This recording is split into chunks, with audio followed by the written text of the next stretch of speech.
Muy buenos días, hermanos. Abran sus Biblias, por favor, en Apocalipsis capítulo número 1 y hoy nos corresponde estudiar el versículo número 12 y versículo número 13.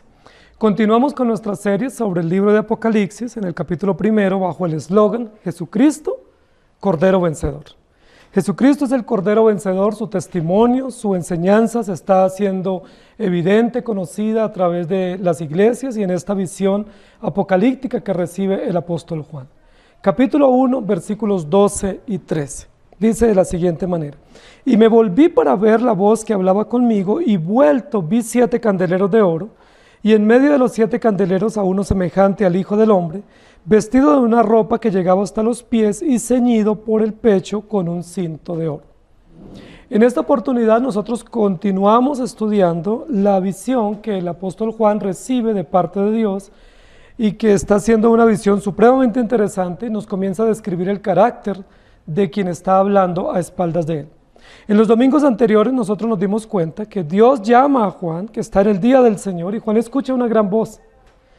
Y esa gran voz le dice: yo soy el alfa y la omega, el principio y el fin, el que era y el que era y el que está en medio de su iglesia. Escribe y envía un mensaje a las 7 iglesias de Asia Menor. El domingo anterior estudiamos el nombre de las 7 iglesias y la ubicación y la razón por la cual se dirige este mensaje específico a estas 7 iglesias de Asia Menor. Pero en esta oportunidad vamos a comenzar a estudiar parte de la descripción del ser que está emitiendo la voz a espaldas de Juan. En el versículo número 10 dijimos lo interesante que fue para Juan oír una voz, ¿sí?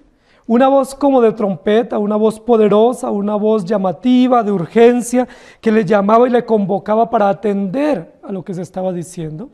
Una voz que la asemeja a él al sonido de la trompeta, que se tocaba para la guerra o para la entrada triunfal de los reyes. Pero en esta oportunidad, dice la Biblia en el versículo número 12, y me volví para ver la voz que hablaba conmigo. Juan está escuchando una voz a su espalda, es una voz fuerte y poderosa, pero todavía no sabe de quién es la voz. Todavía no ha descrito el ambiente que rodea esa voz y que está a su alrededor. Pero en este texto él se apresta para identificar no solo la voz, sino el ambiente que rodea esta manifestación visionaria a sus espaldas. Y por eso el título que yo he puesto para la enseñanza de hoy es: Y me volví para ver. Y me volví para ver. Los domingos anteriores y oí una gran voz detrás de mí que decía: y me volví para ver. Es todos los pasos previos para la descripción, y el Espíritu Santo, inspirando a Juan, el escritor, no omite ningún detalle de lo que está aconteciendo. Primero, oí una gran voz a mi espalda. La voz es comparada con el sonido fuerte de una trompeta. Y luego comienza a decir que la voz emite palabras y descripciones categóricas para describir anticipadamente, antes de ver, solo oyendo, quién es el que está hablando. En el versículo anterior nos dimos cuenta que cuando Juan escucha esa voz y dice: yo soy el alfa y la omega, el principio y el fin, evidentemente es una descripción de Jesucristo. Y Juan no tiene duda de que es Jesucristo, pero aún no ha mirado. Versículo número 12, y me volví para ver. Y me volví para ver. Muestra nuevamente cómo se involucran los sentimientos, los sentidos externos y la parte corporal del escritor. Cómo el escritor no está inconsciente. Estando en el Espíritu es consciente, está con todo su pleno sentido para poder identificar la voz y saber lo que está aconteciendo. Él tiene libre determinación o libre disposición para poder voltear, mirar hacia atrás y ver la voz o escuchar la voz. Porque la idea de ver la voz es una idea de una metonimia, es decir, va a haber una voz, es decir, no va a haber la voz, sino el ambiente que rodea la voz. Y va a ver todo lo que eso implique. Es una combinación de imágenes, de metáforas para describir la presencia y para describir el carácter del ser poderoso que está a su espalda. Nosotros dijimos el domingo anterior que muy probablemente cuando Juan escucha la voz, el timbre de la voz y las expresiones del carácter que se manifiestan en la voz, no le queda duda que quien está hablando es el Señor Jesucristo. Jesucristo resucitado, con quien él anduvo, a quien él vio en su muerte y luego lo acompañó en su resurrección y después en la ascensión, que no le queda ninguna duda de que es Jesucristo el que está allí. Toda la atención del libro de Apocalipsis y especialmente el capítulo primero se centran en Jesucristo.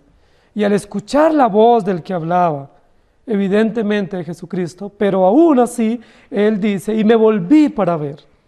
Nosotros hemos dicho en domingos anteriores que Juan no está en un éxtasis donde él no tiene conciencia, donde él perdió la razón o perdió la iniciativa de lo que está aconteciendo.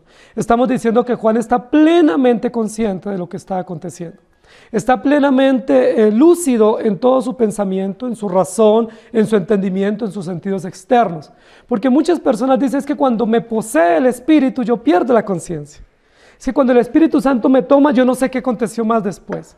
Y sabemos que eso es una caricatura de la manifestación del Espíritu Santo. Porque cuando el Espíritu Santo se manifiesta en un creyente, ese creyente tiene razón, tiene sentido, tiene significado, es consciente de lo que pasa, de lo que dice y de lo que presencia, y es evidentemente lo que el apóstol nos está describiendo aquí en este versículo. Y me volví para ver. Es decir, no puedo ser indiferente a la voz, no por lo fuerte de la voz, no por el poder y lo resonante que hubiese sido esa voz a su espalda, sino por la forma como se describe el ser que está a su espalda y que le habla. Yo soy el alfa y la omega, escribe y envía. Y me volví para ver. Di media vuelta para ver quién me hablaba, para tener contacto visual y corporal y consciente con esta voz y con este ser que estaba hablando, porque evidentemente hay algo grandioso que debo conocer y que debo ver y que debo entender. Recordamos en domingos anteriores que el apóstol Pablo, al igual que el apóstol Pedro, tuvieron visiones extraordinarias del Señor, en los cuales Dios les reveló su propósito y llamó fuertemente la atención a ellos para escribir y trabajó en sus corazones y sus conciencias para enviar mensajes a la iglesia. Juan no ha visto nada, solamente ha oído y tiene un encargo, escribe y envía, pero solamente escuchando, él sabe del poder y la majestuosidad y la grandiosidad del ser que está cerca de él y que está hablando. Es supremamente llamativo las metáforas de los sentidos externos para inquietar profunda y completamente a Juan, para que atienda el mensaje y para que no omita detalles en lo que él debe escribir. Volteándose a mirar, debe comenzar con su pluma a escribir, a registrar detalle a detalle, no lo que está viendo, no lo que está oyendo solamente, sino lo que está viendo también. Segunda de Corintios, capítulo 12, versículo 4, dice que fue arrebatado al paraíso, donde oyó palabras inefables que no le es dado al hombre expresar. Hablando de Pablo cuando tiene su éxtasis y tiene una visión celestial de la grandeza y la majestuosidad de Dios que él pretende describir. Luego el texto continúa diciendo, y me volví para ver la voz que hablaba conmigo. Y es un poco contradictorio a nuestros oídos, porque ¿cómo puede uno volverse a ver una voz? La voz no se ve, la voz se oye. Pero no dice que él se volvió para oír la voz, porque ya la había oído. Pero dice, me volví para ver la voz. Y esa es una aparente contradicción que en figuras del lenguaje se llama metonimia. Sí, a través de una especie de personificación para pretender dar la idea de algo que no es. Es decir, yo voy a ver lo que no puedo ver, pero puedo oír. Y esa contradicción o juego de términos lo que muestra es toda la disposición emocional y de sus sentidos externos y profundos del apóstol para que perciba todo lo que está aconteciendo y todo lo debe escribir y enviar. No solo lo que oye, sino también lo que ve. Y juega un papel muy importante en esta visión todo lo que Juan va a oír, no solo lo que va a ver. Porque la combinación de lo que oye y lo que ve va a dar como resultado final el escrito, que es toda una descripción riquísima en colores, en detalles y en metáforas. Y me volví para ver la voz que hablaba conmigo. Juan no tiene duda que esa voz no es un sonido extraño a su espalda, como cualquier ruido que nosotros podemos escuchar, un estruendo, que puede ser indiferente o indefinido. No, Juan sabe que esa voz es definida, es la voz de un ser supremo y celestial majestuoso, y que esa voz está hablando específicamente con él. Me volví para ver la voz del que hablaba conmigo, y vuelto. Es decir, una vez hago el ejercicio de la media vuelta y estar ya frente a frente a la voz y al ser que está, dice, vi 7 candeleros de oro. Y esa es la primera parte de lo que nosotros queremos enseñar en esta mañana. Y me volví para ver y vi 7 candeleros de oro. En primer lugar, juega nuevamente el escritor con el número 7, con la visión del número 7. Hemos ya dicho en varias oportunidades que ese número 7 es uno de los números más frecuentes en el libro de Apocalipsis y que describe lo completo, lo pleno, lo total, describe lo que es perfecto. Que efectivamente cuando habla de 7 iglesias no eran solo 7 iglesias, sino que esas 7 iglesias son la representación de toda la iglesia verdadera o de la plenitud de la iglesia salva por Cristo, en la cual el Espíritu Santo está en medio de ellos. Y luego dice, y vuelto vi, no oí. Sigue jugando con dos sentidos externos, la vista y el oído, que son dos sentidos externos supremamente importantes para percibir y entender el mensaje del Evangelio. ¿Cómo podrán creer si no hay quien les predique? ¿Y cómo creerán si no fueren enviados? ¿Sí? ¿Cómo irán? Y la vista, importante sentido que Dios nos dio, recurso, provisión para poder ver las grandezas y las maravillas del Señor. Vi 7 candeleros de oro, 7 candeleros de oro. El texto anterior decía, escribe y envíalo a las 7 iglesias. Versículo siguiente dice, y vi 7 candeleros de oro. En primer lugar, la descripción del número 7 muestra la plenitud de algo. La plenitud, lo perfecto, lo completo de algo. Y en segundo lugar, la metáfora que va a usar aquí es la metáfora del candelero. Y esa metáfora del candelero tiene que ver con una figura del Antiguo Testamento, que fue muy común para los judíos y que todo judío ortodoxo y los apóstoles conocían y entendían con claridad. Recordemos que el candelero fue una de las figuras o de los símbolos que permaneció en el templo y en el tabernáculo. En el lugar santo estaba el candelero de 7 brazos con 7 despabiladeras y 7 luces. Permanecía siempre iluminando el lugar santo y era alimentada su luz con el aceite de oliva que los levitas debían mantener permanentemente. El candelero era un ejemplo claro y contundente de la presencia del Espíritu Santo. En el templo el candelero significaba la luz de Dios o la luz del Espíritu de Dios que ilumina a los creyentes cuando van a adorarle. El candelero era la luz de la esperanza. Dios es nuestra luz. Su Espíritu nos alumbra la conciencia, nos alumbra el corazón y podemos ver su luz, no solamente escuchar su voz. Y vuelto vi 7 candeleros de oro. ¿Recuerdan de qué material eran el candelero en el templo judío? Era un candelero de oro, que muestra la realeza, que muestra el poder, que muestra la majestuosidad, que muestra el valor de quien se adora y de quien representa. Este candelero debía tener 7 brazos, que representaba el número 7 y la plenitud de las 7 lámparas. Luego aquí dice la Biblia, Juan dando media vuelta, vio 7 candeleros de oro. Y la Biblia registra que en el templo de Salomón se hicieron 10 candeleros, 5 a la derecha y 5 a la izquierda, y los 5 de la derecha y de la izquierda miraban hacia el lugar santísimo e iluminaban el lugar santísimo. Entonces estamos aquí ante una figura muy importante que tiene que ver primero con una figura que representa el Espíritu Santo o que representa la luz de Cristo en medio de su pueblo. En segundo lugar, estamos frente a una figura que representa la adoración a Dios, es decir, la adoración litúrgica en el templo, porque hacía parte de la adoración y de la simbología del templo judío.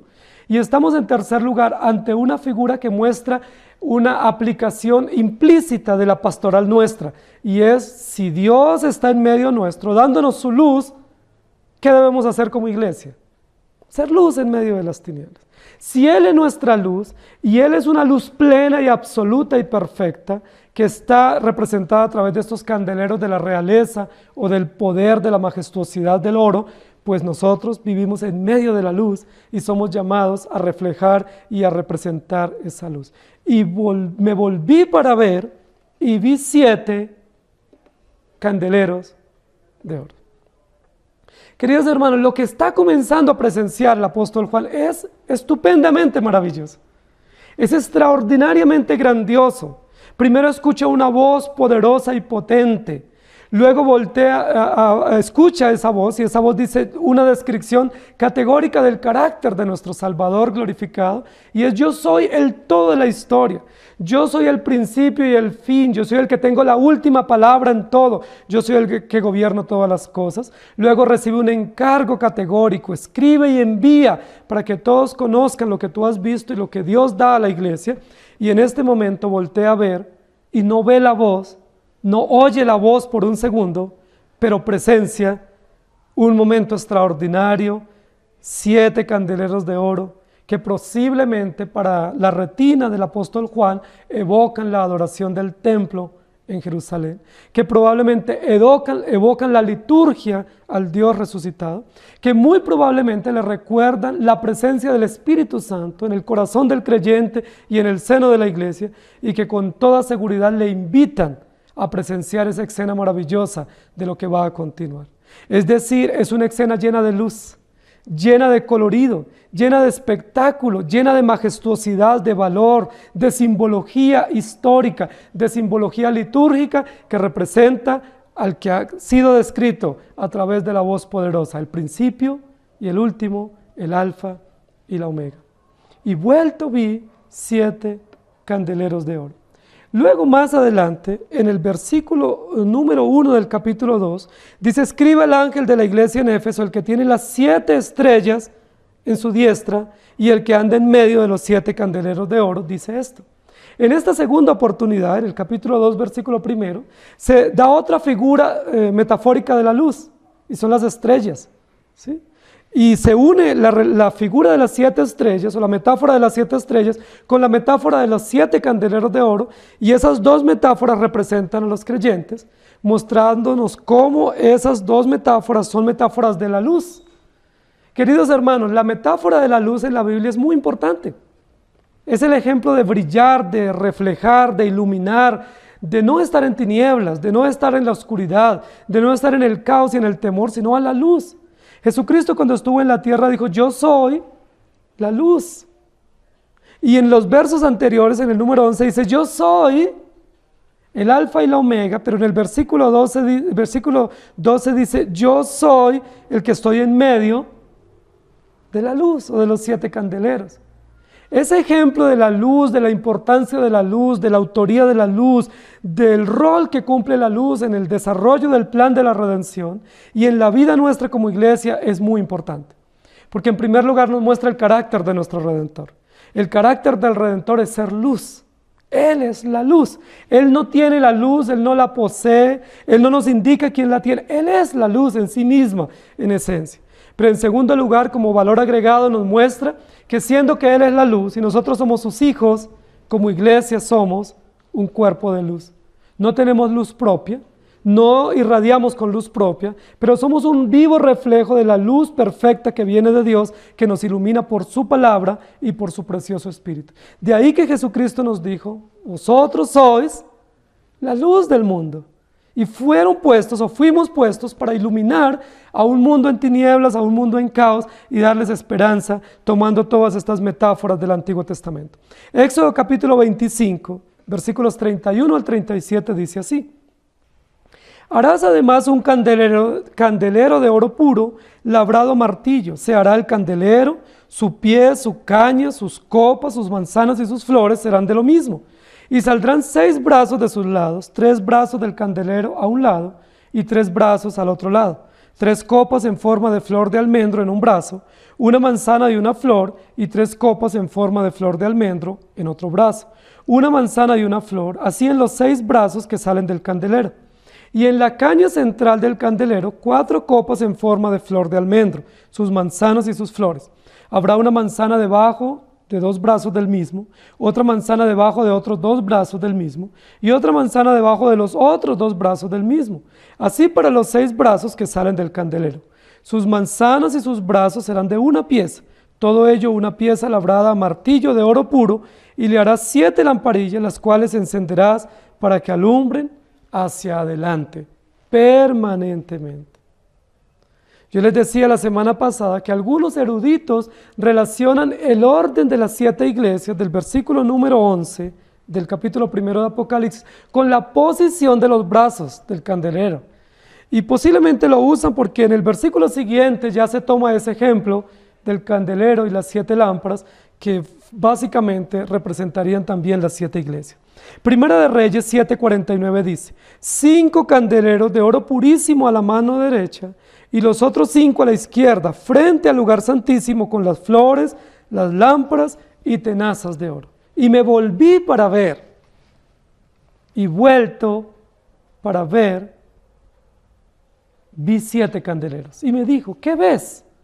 Y respondí: he mirado y he aquí un candelero todo de oro, con un depósito encima y sus 7 lámparas encima del candelabro, y 7 tubos para las lámparas que están encima de él. Dice Zacarías capítulo 4, versículo 5. Zacarías tuvo una visión semejante a la que tuvo el apóstol Juan. Solo que Zacarías, en la visión que él tiene, no ve 7 candeleros, ni ve 10 como estaban en el templo, sino que ve solo un candelero de 7 brazos. Pero evidentemente esa misma figura del candelero está evocando el mismo significado o el mismo mensaje. Apocalipsis capítulo 1, versículo 20. El misterio de las 7 estrellas que has visto en mi diestra y de los 7 candeleros de oro. Las 7 estrellas son los ángeles de las 7 iglesias y los 7 candeleros que han visto son las 7 iglesias. Es una figura que no es complejo descifrar. Es muy sencillo descifrar esta figura porque la misma escritura la explica. No necesitamos especular sobre la simbología de estos 7 candeleros. Sencillamente tenemos que entender lo que nos dice el capítulo 1, versículo 20, donde dice: los 7 candeleros que has visto son las 7 iglesias.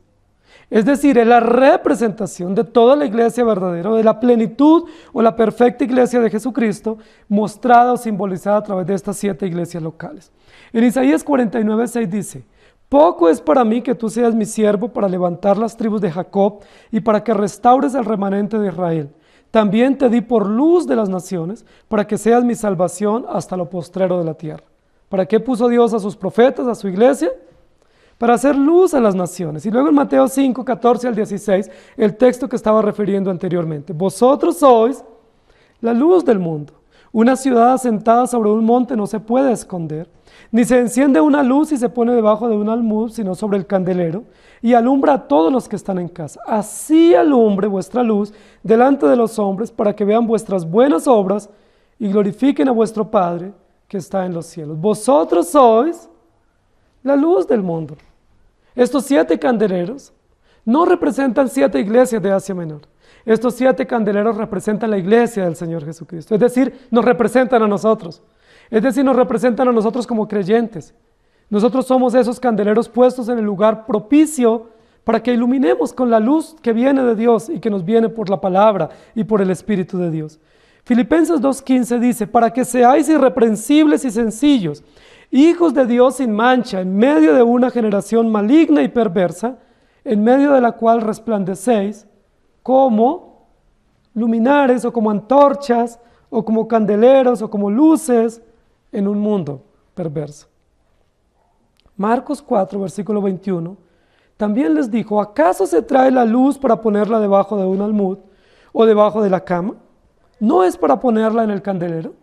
Es una pregunta retórica para mostrarnos el desafío que tenemos como iglesia y para indicarnos y llamarnos fuertemente la atención que, si bien es cierto, no tenemos luz propia, pero hemos recibido una luz que viene de Dios por su palabra, pues esa luz no se puede ocultar, esa luz no se puede esconder, esa luz tiene que estar en un lugar visible para que dé testimonio, para que alumbre, para que irradie y para que dé esperanza y preserve a muchos de caer y muestre el camino.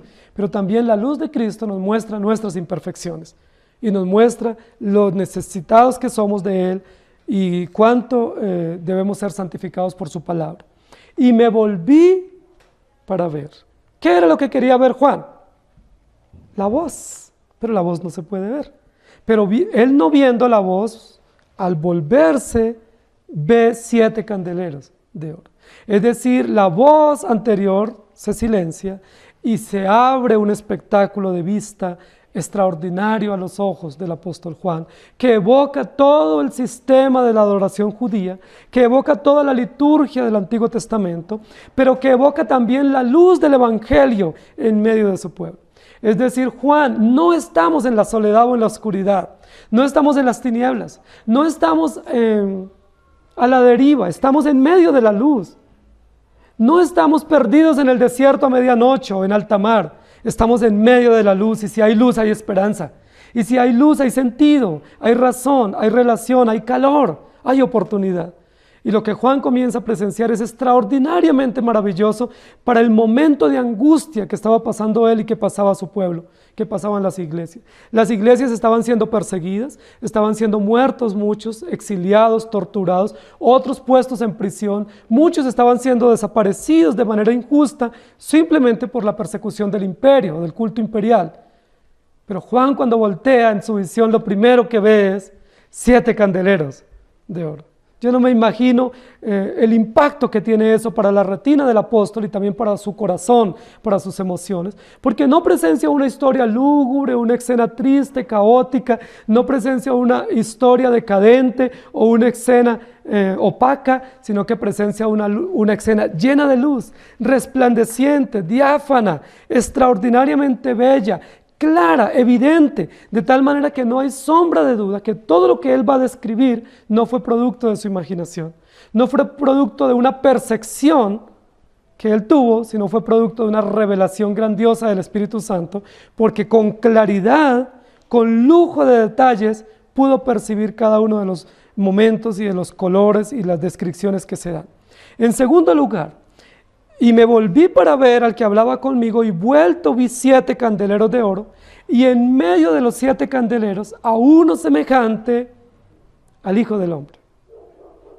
Continúa la descripción. Es interesante cómo el llamado inicial es la voz, el sonido fuerte de la trompeta, la descripción de la voz, pero luego la voz decae y pasa a un primer plano, el escenario, es decir, la visión. Es decir, lo que podemos ver y percibir. Gracias a Dios por regalarnos la vista.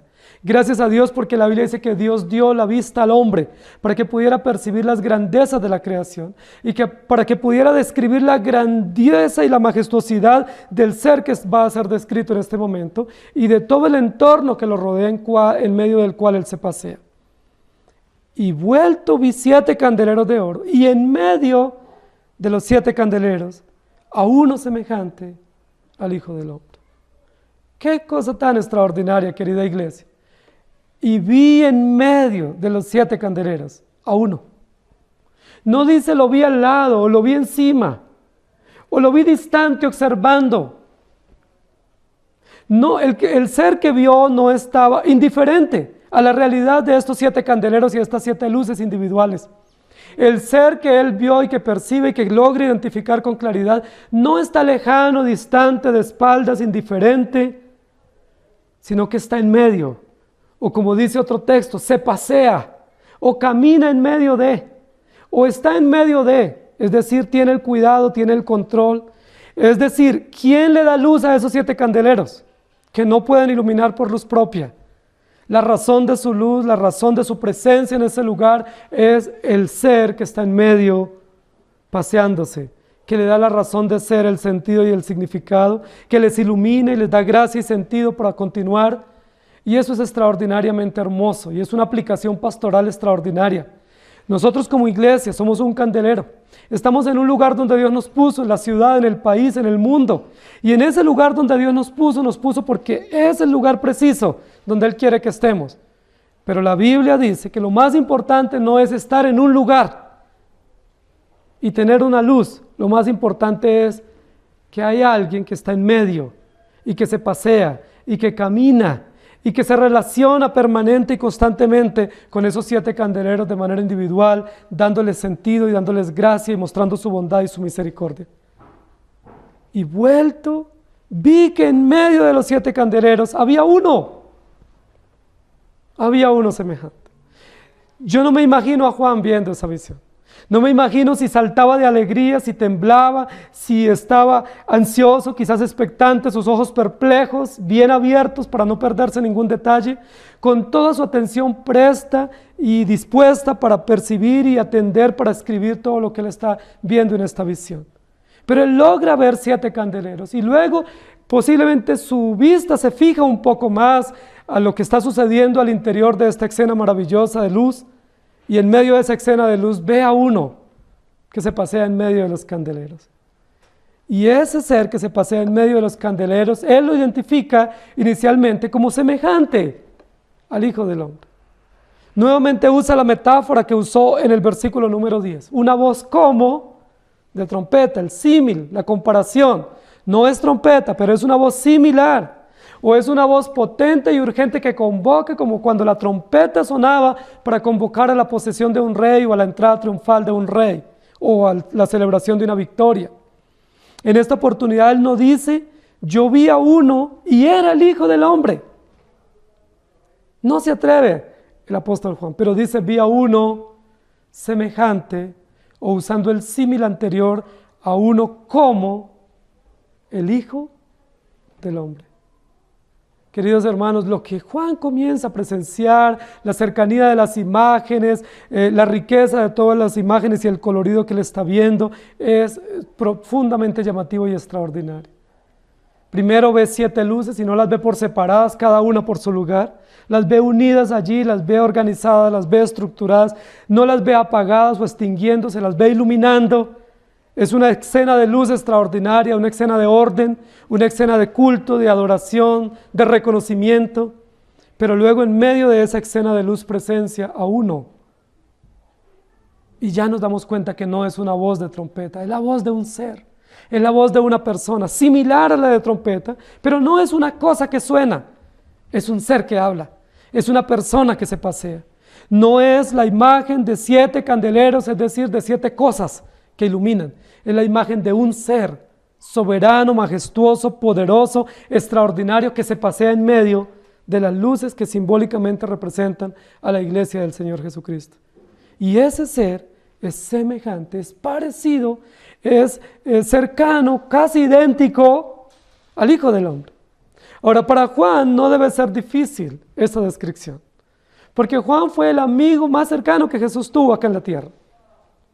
La Biblia dice que Jesús tuvo varios discípulos, tuvo 12 apóstoles y muchas personas que lo siguieron y lo acompañaron en sus travesías y que presenciaron sus milagros y estuvieron muy cerca de él. Pero de todos los que estuvieron cerca de Jesús, hubo uno que estuvo más cerca de todos. Y la Biblia lo registra. Y la Biblia no omite ese detalle. Es una forma de honrar Jesús, este trabajo que hizo con Juan, pero de honrar también la amistad con Juan. Y no omite el detalle y dice que Juan era el discípulo amado. Y ese amor o esa gracia o bendición que recibió de ser el discípulo amado, le llevó a ser el discípulo que presenció esta escena extraordinaria de Cristo glorificado y resucitado, y que escribiera el último libro canónico y que fuera el último apóstol en morir. Como premio, como honor a la lealtad, a la fidelidad, a la amistad. Y por supuesto que cuando Juan presencia esta escena, pues logra identificar claramente quién es el ser que está allí, semejante, parecido al Hijo del Hombre. ¿Cuánto hacía que Juan no veía a Jesús? Si los eruditos están de acuerdo, o estamos de acuerdo con ellos en que el libro de Apocalipsis se escribió aproximadamente en el año 95 o 96 después de Cristo, y la resurrección fue en el año 33, estamos hablando de unos, ¿cuántos años? De unos 60 años, que Juan no había escuchado la voz audible de Jesús, y mucho menos que hubiera visto su presencia, o su silueta, o su ser. Juan lo conocía perfectamente, fue su Salvador, fue su Señor, es su Dios, pero también fue su maestro, también fue su pastor, también fue su amigo cercano. Juan presenció el momento mismo de la crucifixión y cuando Jesús exhaló su último suspiro, Juan lo presenció. Juan estuvo en el momento de la resurrección, casi presencia ese momento y descubre la tumba vacía como de los primeros testigos oculares de su resurrección. Juan presencia las apariciones de Jesús, está en el momento de la ascensión. Juan había visto a Jesús hasta el último momento. Juan escuchó la voz del cielo que decía, ¿por qué están tristes? Ese mismo Jesús que fue, volverá, no se angustien, no tengan miedo. Pero ahora Juan está frente a una imagen extraordinaria y él no tiene duda en decir, estoy viendo la imagen de un ser semejante, parecido, casi idéntico. Casi que me atrevería a decir que es Él. Casi que me arriesgaría rápidamente, inicialmente, a decir que es el Hijo del Hombre. Pero no lo hace. dice semejante al Hijo del Hombre. Muy probablemente, por el tiempo que había pasado, pues habían situaciones que ya no era fácil de reconocer, pero también porque Jesús ya no estaba como hombre propiamente. Jesús viene en esta visión apocalíptica como Señor resucitado y victorioso y glorioso que está en el trono a la diestra del Padre. No es ya el Hijo del Hombre, no es terrenal, es el Hijo del Hombre glorificado, posicionado en el trono, exaltado por los siglos de los siglos. Entonces, sí es el Hijo del Hombre, pero no es el Hijo del Hombre. Es decir, es el mismo que Juan conoció. Es el mismo amigo cercano que él vio sufrir y padecer y que dio su vida por él y por nosotros como iglesia. Pero no es el mismo, porque ya no viene para morir y para enfrentarse al sufrimiento, sino que viene como Rey victorioso, como Señor de señores, viene con autoridad, venciendo y para vencer. Esa posiblemente es la razón del símil y de la dificultad de Juan para no decir, era el Hijo del Hombre. Semejante, porque aunque es el mismo, está en un estado y en una condición, en una posición superior a la que vino en la encarnación. Ahora está en una posición, siendo el Hijo del Hombre, el mismo, eterno Dios, eterno hombre, está en una posición de exaltación, de gloria y de poder, no relacionado con el dolor y con el sufrimiento, sino relacionado con la victoria y con su poderío y con su realeza. No como siervo, no como hijo de hombre, sin perder su condición de hombre, sino como Dios exaltado y glorificado. Y esta descripción es muy interesante, porque Juan hubiera podido ver la visión y describir, y vi un ser semejante al Rey de Reyes y Señor de Señores. Pero no lo describe así. ¿Por qué Juan lo describe como hijo de hombre? ¿Qué sentido tiene hijo de hombre y no Dios victorioso, o Redentor supremo, o Rey de Reyes y Señor de Señores, como se va a describir en otras partes del libro? ¿Qué es lo que está diciendo Juan? Que siendo Jesús Dios y siendo Redentor absoluto y pleno y triunfante Salvador, sigue siendo hombre y sigue relacionándose con su pueblo y sigue pendiente de las necesidades de su pueblo y sigue siendo tan humano y tan cercano a las necesidades de la iglesia que puede vivir y morar en medio de y pasearse en medio de. Y eso es extraordinariamente maravilloso, porque nosotros tenemos un Dios grande y majestuoso, trascendente y sublime, pero siendo trascendente y sublime, vive en medio de su pueblo. Siendo soberano y perfecto Rey, absoluto y único Señor, está en medio de su pueblo y conoce nuestras necesidades, conoce nuestras angustias, conoce nuestras luchas, conoce nuestros temores y no se escandaliza por nuestros temores, no se escandaliza ni sale corriendo por nuestras angustias, ni por nuestros dolores, ni preocupaciones. ¿Saben qué hace en medio de las preocupaciones de su pueblo? Él se pasea en medio nuestro. Se pasea con seguridad, se pasea con esperanza, se pasea dándonos luz y dándonos calor, se pasea dándonos santidad a través de la santidad suya y dándonos gracia para poder seguir viviendo el Evangelio. Las 7 iglesias que van a ser descritas después en el capítulo número 2 y capítulo 3 tienen realidades terriblemente dolorosas. Algunas de esas iglesias están probablemente al ojo humano a punto de extinguirse. Algunas de estas iglesias están siendo diezmadas en su membresía. Algunas de ellas están siendo diezmadas en su liderazgo. Algunas de ellas están siendo calumniadas y perseguidas por el imperio. Muchas de esas iglesias están siendo perseguidas y cerradas. Parece que esa luz tenue de la iglesia local tiende a extinguirse. Pero no es así como lo describe la visión para Juan. La visión para Juan describe 7 candeleros con mucha luz, con un cuerpo de luz extraordinario para poder ver todo lo que se presencia y con un ser que es Jesucristo, nuestro Salvador, moviéndose o paseándose o relacionándose divina, celestial y majestuosamente con su pueblo. Y eso es extraordinario. Eso tiene que ver con el Señor como nuestro pastor, como nuestro amigo, nuestro hermano, en medio nuestro. No solo Juan es consiervo y compañero de prisiones y de sufrimiento de las iglesias, sino que tenemos a alguien más superior a nosotros que conoce plenamente nuestras necesidades y está en medio nuestro. ¿Saben, queridos hermanos? Muchas personas cuando ven nuestras necesidades, ¿saben qué hacen? Salen corriendo. Muchos cuando ven o perciben nuestro sufrimiento se alejan. se alejan escandalizados, otros se alejan censurando fuertemente nuestras situaciones o nuestras realidades. Muchos sencillamente con indiferencia se aíslan y guardan silencio y nos abandonan. Pablo lo dice, muchos me han abandonado, estoy solo. Pero ¿cuál es la esperanza nuestra? ¿Y cuál es la realidad visionaria de Juan para contemplar este mensaje y dejárnoslo por escrito? No hay situación que escandalice a nuestro Señor. No hay realidad de dolor o de sufrimiento o de persecución que haga que el Señor, Hijo del Hombre, en medio de su iglesia salga corriendo, sino que en medio del mayor sufrimiento, mayor luz, mayor esperanza y mayor gracia de Él para nosotros. Querida iglesia, estas imágenes de un ser semejante al Hijo del Hombre nos retratan claramente a Jesucristo. Es como una foto, es como una imagen clara, evidente, sin sombra de duda, que disipa toda tiniebla, para decir el que está allí es ni más ni menos que Jesucristo. Pero no viene para entregarse por su pueblo, porque ya se entregó.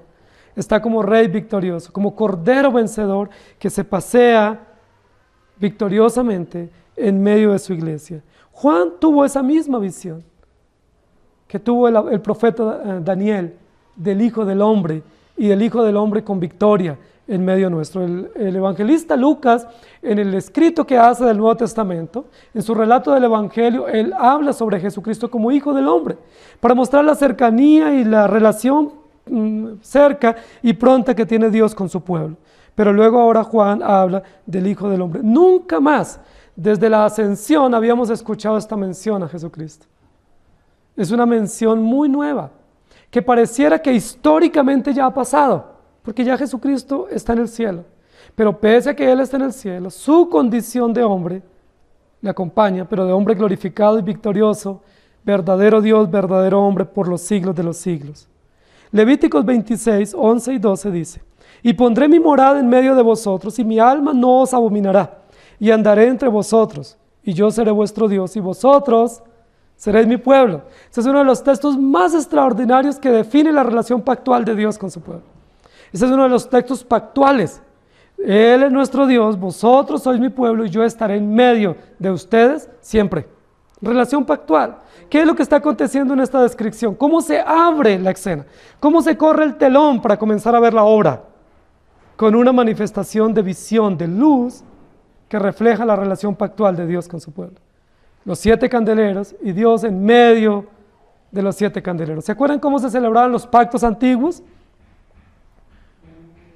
El que testaba el pacto o el principal del pacto pasaba por en medio de las partes implicadas en el pacto o de las aves separadas o partidas en medio del pacto. Esta descripción de luz, similar a esa relación de los pactos o a la relación de las luces en el tabernáculo, representa la relación pactual de Dios con su pueblo.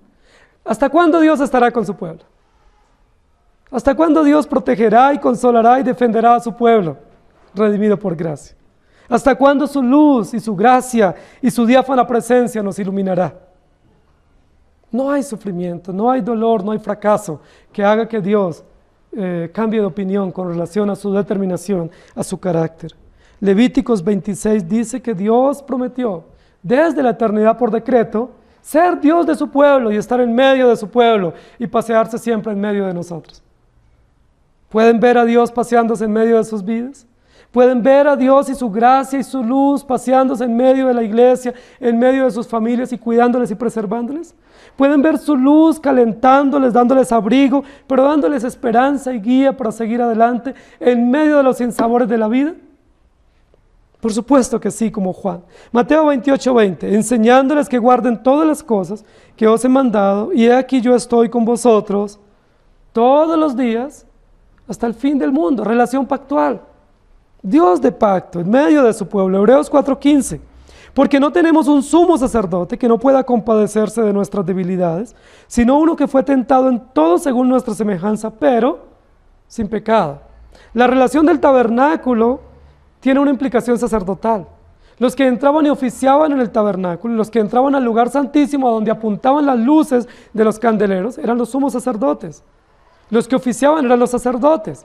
Es decir, esta figura inicialmente hace una descripción sacerdotal, pero luego cuando habla de un hijo de hombre, ya no es una descripción sacerdotal, sino una descripción relacional, una descripción antropológica, antropocéntrica del carácter de Dios para el cuidado de su pueblo, y también una descripción pastoral de la cercanía y la relación muy íntima que Dios establece con su pueblo, y también una figura mesiánica, ¿sí? Expiatoria, del Cordero que se entrega voluntariamente para perdonar nuestros pecados.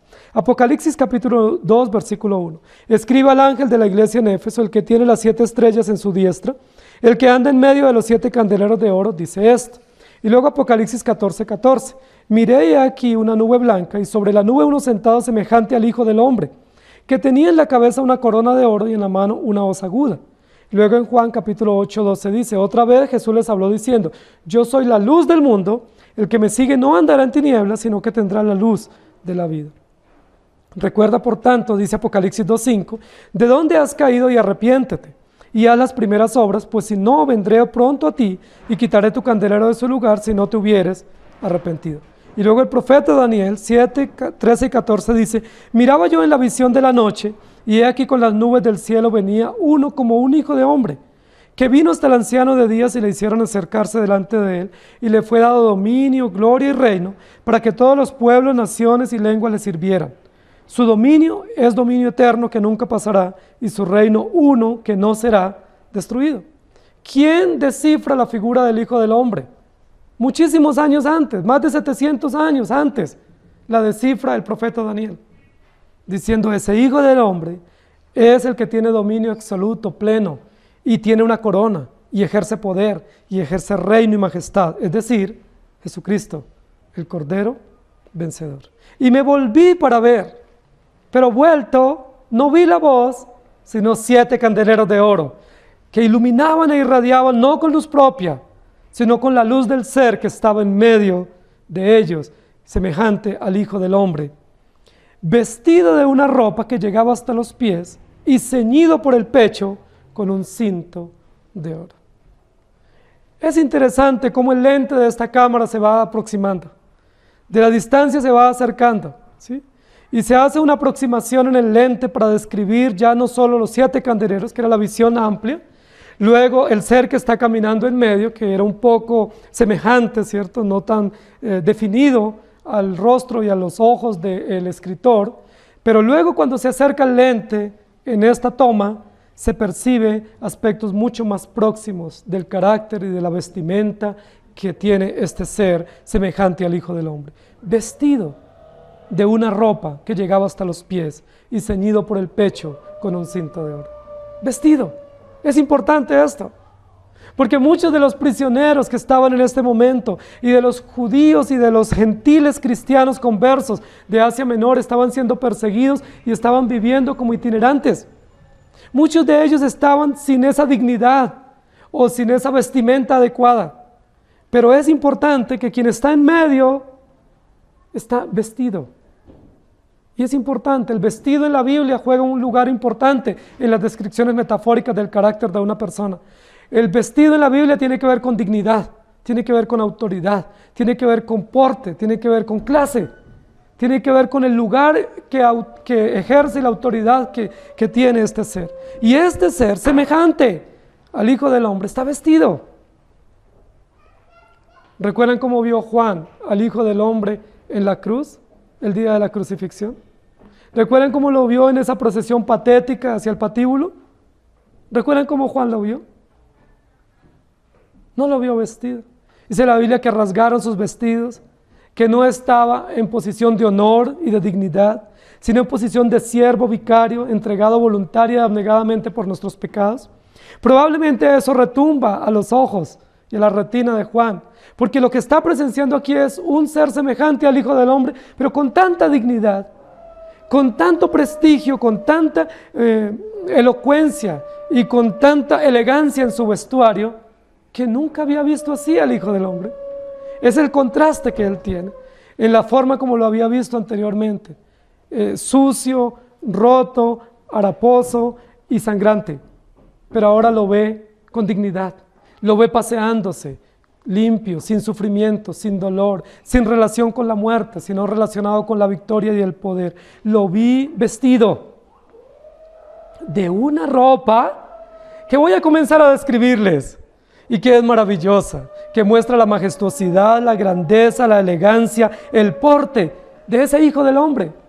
Por eso les digo que es sí y no. Sí es el Hijo del Hombre, pero en una posición y en una condición supremamente elevada y exaltada, contraria a como Juan tenía posiblemente en su retina de la última vez que presenció a Jesús.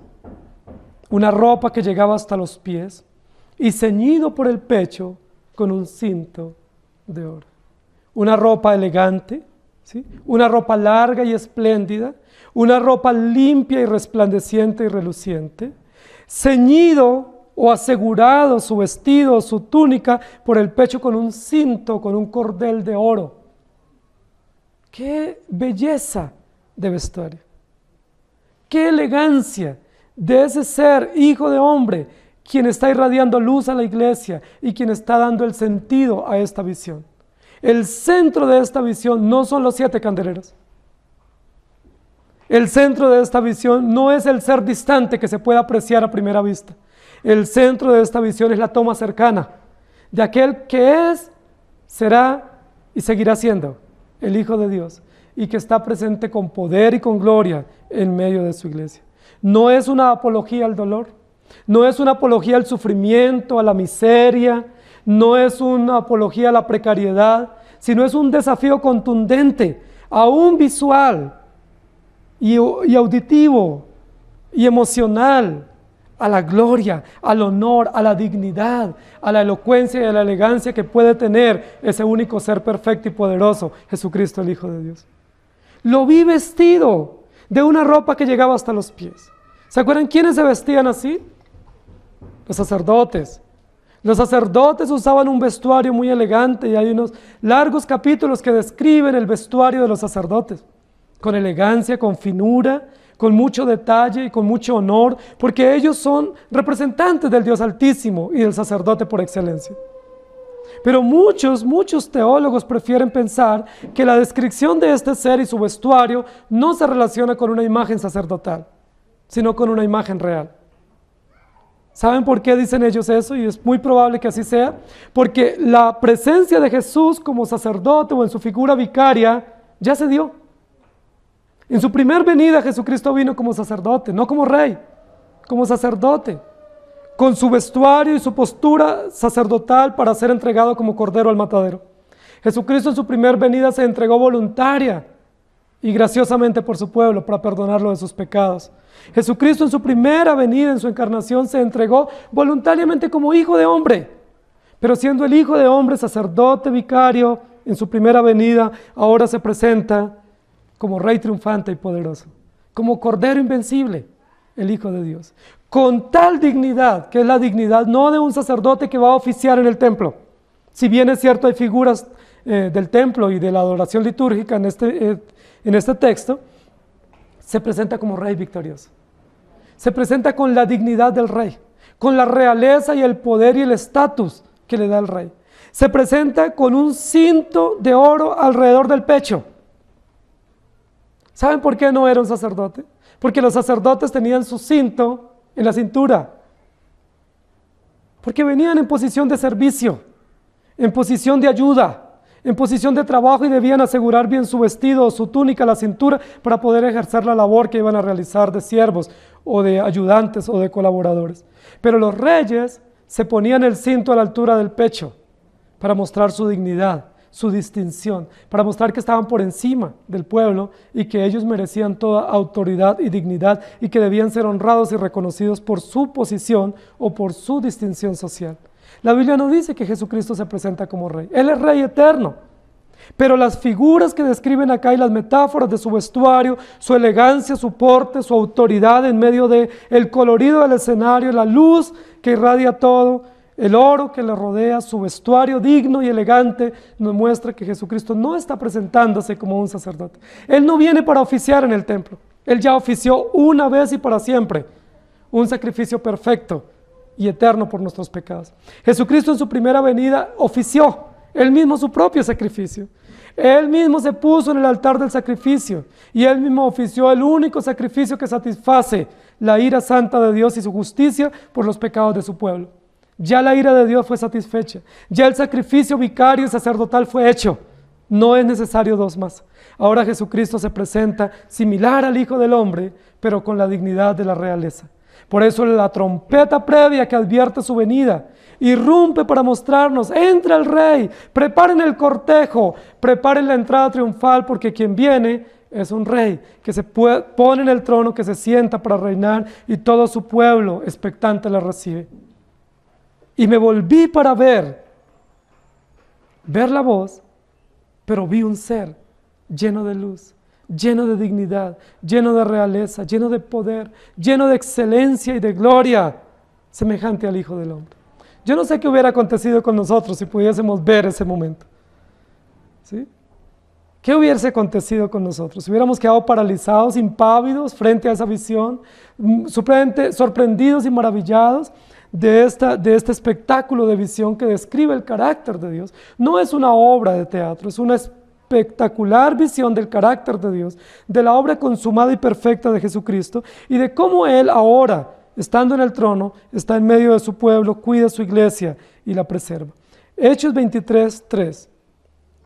Entonces Pablo le dijo: Dios te golpeará a ti, pared blanqueada.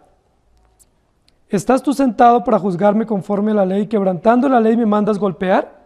Cuando Jesús vino, se presentó como sacerdote. Éxodo 28, 4 y 5. Las vestiduras que harán son estas: el pectoral, el efod, el manto, la túnica bordada, la mitra y el cinturón. Hagan pues las vestiduras sagradas para Aarón tu hermano y para sus hijos, para que sean mis sacerdotes. Tomarán oro, azul, púrpura, carmesí y lino torcido. Y luego Éxodo 19:5. Ahora pues, si dieres oído a mi voz y guardares mi pacto, vosotros seréis mi especial tesoro sobre todos los pueblos, porque mía es toda la tierra. Y luego en el 39:29. También el cinto de lino torcido, de azul, púrpura y carmesí, de obra de recamador, como Jehová te mandó a Moisés. ¿De qué tenía que ser el cinto de los sacerdotes?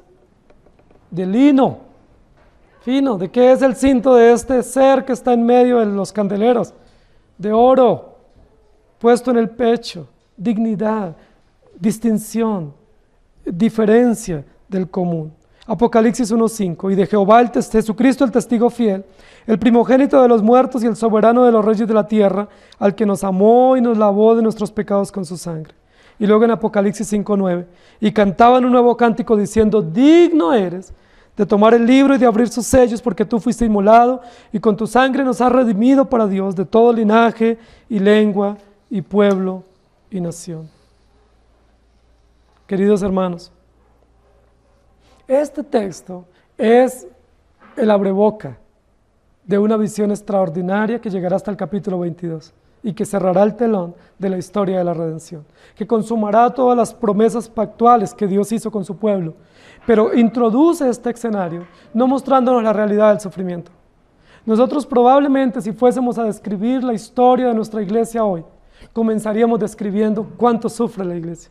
Somos tan humanistas, somos tan centrados en nuestras propias realidades de dolor y de incomprensión, que si a mí me piden hoy una descripción de cómo está usted, yo comenzaría diciendo: me siento así, pienso esto, estoy pasando esto.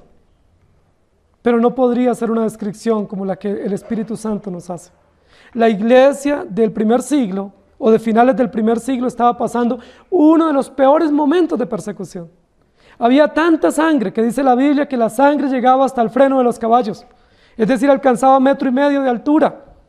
Era tanta la sangre, tanto que se inundaban, se ahogaban. Las iglesias diezmadas, las personas desaparecidas, torturas, castigos, persecuciones, cárceles. Pero cuando Dios da la visión para su iglesia, no comienza hablando de sangre, de dolor, de sufrimiento. No comienza reconociendo el dolor y valorando y dando consuelo fácil a los que sufren. Porque eso no consuela. ¿Saben qué nos consuela a nosotros? La presencia majestuosa de nuestro Señor. Nos consuela el poder extraordinario del Rey de Reyes y Señor de Señores. No importa que las circunstancias no nos cambien, posiblemente se nos empeoran. Es muy probable que las circunstancias en muchos de nosotros o en nuestras familias o en nuestras iglesias se hagan más complicadas. Es muy probable. Pero ¿qué es lo extraordinario? No las circunstancias. Lo extraordinario es aquel que está en medio de. en medio de mi vida, en medio de mi familia, en medio de nuestra iglesia, en medio de nuestras naciones, dándonos luz, dándonos esperanza, dándonos consuelo, haciendo que quitemos un poco la mirada de nuestras circunstancias y concentremos nuestra atención en aquel que es todopoderoso, quitando nuestra mirada de nuestra miseria y de nuestros harapos y de nuestros dolores y fracasos, y haciendo que miremos la dignidad del Rey que reina por los siglos de los siglos, quitando nuestra mirada de la miseria, del dolor y el engaño y la traición, y que lo miremos a Él y lo contemplemos, y que digamos: Señor, tú eres el Hijo del Hombre.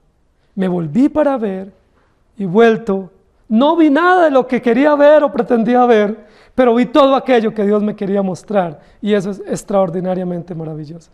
Que el Señor nos ayude para mirar al Señor antes que nuestras circunstancias, para mirar su rostro y su poder y su dignidad y su excelencia y su evangelio antes que nuestras propias realidades. Que Él nos anime y nos consuele con su luz y nos irradie con su gracia y nos abrace con su presencia para que podamos vivir el evangelio, no sin circunstancias, sino en medio de todas las circunstancias, pero que todas las circunstancias se opaquen o se extingan ante la luz inextinguible de la presencia poderosa y majestuosa de nuestro Señor y Salvador Jesucristo. Inclinen su rostro, por favor. Amado Señor, gracias por tu palabra. Gracias por darnos en esta mañana la oportunidad de revisar tu palabra. Y gracias por tu precioso Espíritu, alimentando nuestro corazón y dándole calor a nuestro ser para que vivamos para ti. Gracias por mostrarnos el Evangelio en estos textos.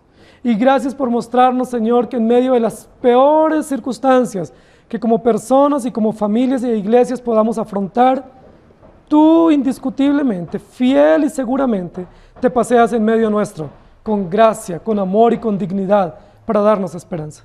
Gracias porque en medio del frío, del abandono y de la traición, en medio de la oscuridad, del dolor y del sufrimiento y la persecución, podemos sentir el calor de tu luz, de la luz de tu rostro y de tu obra poderosa, dándonos esperanza. Gracias porque en medio de las soledades y en medio de los fracasos, podemos presenciar la grata obra de Jesucristo el Cordero vencedor, entregado vicariamente para favor de nuestros pecados, pero vuelto en victoria para nuestra excelencia y nuestra gloria. Gracias, Señor, por esta mañana. Gracias por bendecirnos con tu palabra. Y gracias porque seguirás indiscutible e indefinidamente paseándote en medio de los candeleros de oro que representan la iglesia, que representan tu pueblo, diseminado en todo el mundo. Gracias por moverte en medio de esta iglesia y por sostenernos y por alimentarnos con tu palabra y por mostrarnos tu dignidad y por hacer que no miremos nuestra miseria, sino que miremos tu gloria y tu poder y quedemos exhaustos, impávidos ante tanto derroche de excelencia, de gloria y de magnificencia, y nos alentemos en ti y tengamos esperanza. Gracias te damos en Cristo Jesús. Amén. Que el Señor les bendiga, hermanos.